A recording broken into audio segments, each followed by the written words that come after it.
नाज़रीन, इस वक्त इलेक्शन के बाद पाकिस्तान का जो सियासी मंजरनामा है वो अक्सर मुख्तलिफ दिखाई देता है। आज की टॉप स्टोरी पर भी बात करेंगे, लेकिन इस वक्त नाज़रीन अब सूरत हाल ये है कि आज की अहम डेवलपमेंट है। मुस्लिम लीग नून के सरदार एयाज सादिक ने तीसरी बार बतौर स्पीकर कौमी असम्बली हलफ उठा लिया है, जबकि अगर डिप्टी स्पीकर की बात करें तो डिप्टी स्पीकर का हलफ सैयद गुलाम मुस्तफ़ा शाह उठा चुके हैं। असम्बली का माहौल आज भी गर्म नजर आया, जबकि नवाज शरीफ समेत इत्तेहादी जमातों की मौलाना फजलुर रहमान को मनाने की कोशिशें जारी हैं। अब वो मनाने की जो कोशिशें हैं वो किस हद तक सूदमंद साबित होती हैं, क्या कुछ होता है, या फिर जो तहरीक इंसाफ से जो उनकी कुर्बत है वो बरकरार रहती है, या वाक़तन कुर्बत है या फिर एक सियासी मजबूरी है, उस पर भी बात होगी। लेकिन इस वक्त अब ये है कि अली अमीन गंडापुर का बतौर वज़ीर आला खैबर पख्तूनख्वा आज अहम खिताब हुआ, वो कैसा था उस पर बात होगी। साथ साथ पीटीआई का IMF को खत एक बहुत बड़ा तनाज़ा, जी हाँ, मुल्क दुश्मनी करार दिया जा रहा है। पीटीआई का जो IMF को खत लिखना है उस पर बात होगी। प्रोग्राम का बाकायदा तौर पर आगाज़ करते हैं और इस वक्त सुबुकदोश स्पीकर राजा परवेज़ अशरफ ने कहा मुल्की मसाइल का हल बाहमी मुशावरत से तलाश करना है। अरकान की जिम्मेदारी है कि दूसरी जानिब आज कौम को भी इस वक्त कार्रवाई से कबल सुन्नी इत्तेहाद कौंसिल के अरकान असम्बली में शोर शराबा किया है। अब सवाल ये पैदा होता है कि अगर नया ऐवान जमहूरियत की मजबूती का निशान होगा और सियासी जमातों के दरमियान जो बदतरीन इख्तलाफात हैं वो कैसे हल होंगे, और फिर जो असम्बली की तमाम तर कार्रवाई है वो किस तरह से फिर आगे बढ़ेगी।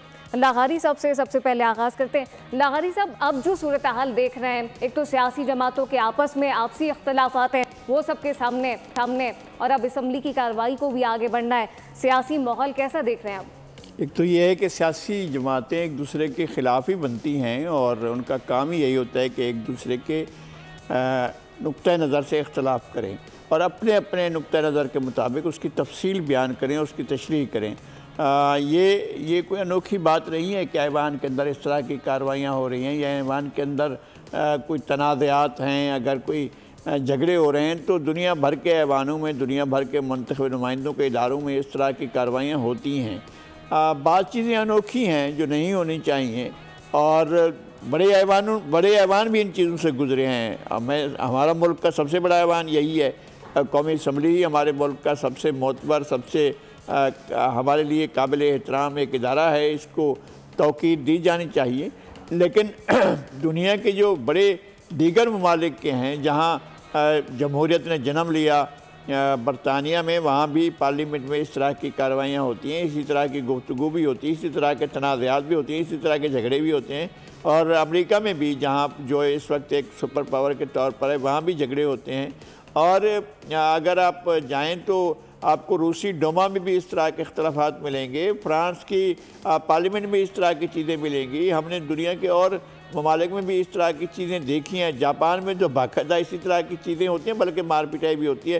खैर, लेकिन ये शुरू हो चुका है ऐवान। सबसे बड़ी बात यह है कि ऐवान की कार्रवाई शुरू हो गई है, इंतखाब हो गया है स्पीकर और डिप्टी स्पीकर का, और ऐवान ने अपने तौर पर कार्रवाई शुरू कर दी है। खुशगवार रहा है, मैं समझता हूँ इस लिहाज से एक दो नाखुशगवार वाक़यात के से कता नज़र, लेकिन बुनियादी तौर पर यह हुआ कि हिज़्ब इख्तिलाफ को पहले मौका मिला गुफ्तगू करने का, बातचीत की, और अपना उमर अयूब खान साहब ने बात की और उसके अलावा गौर खान साहब ने बात की। बाद में और दीगर जमातों के लोगों ने भी गुफ्तगू की। लेकिन ये कि स्पेस मिला है और ये स्पेस मेरे ख़्याल में आइंदा भी मिलता रहेगा, अपोजिशन को भी मिलेगा। बात यह है कि ये एक डिबेटिंग फोरम के तौर पर ना लिया जाना चाहिए, इसको मसाइल के हल के लिए और कानून साजी के लिए एक अहम इदारे के तौर पर लेना चाहिए। पाकिस्तान इसी तरह से आगे बढ़ेगा। बिल्कुल, यकीनी तौर पे पाकिस्तान इसी तरह से आगे बढ़ेगा। सब्सक्राइब करें और बेल दबाएं ताकि कोई खबर रह न जाए।